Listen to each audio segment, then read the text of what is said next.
Hi, Vernon. I was really impressed with the talk you gave at the staff meeting about the National Manufacturing Conference that will be held next month.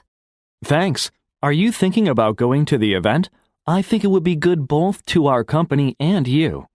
I'd love to go, but since it's held on a weekday, I'm concerned about taking time off. Do I have to use one of my vacation days? No, because it's business related.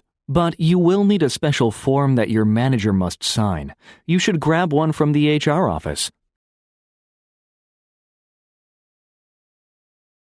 Hi, Vernon. I was really impressed with the talk you gave at the staff meeting about the National Manufacturing Conference that will be held next month.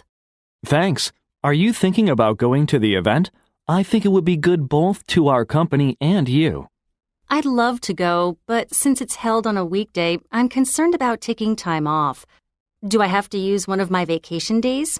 No, because it's business related. But you will need a special form that your manager must sign. You should grab one from the HR office.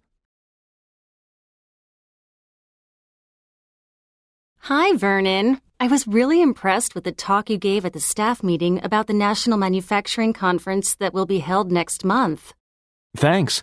Are you thinking about going to the event? I think it would be good both to our company and you. I'd love to go, but since it's held on a weekday, I'm concerned about taking time off. Do I have to use one of my vacation days? No, because it's business related. But you will need a special form that your manager must sign. You should grab one from the HR office.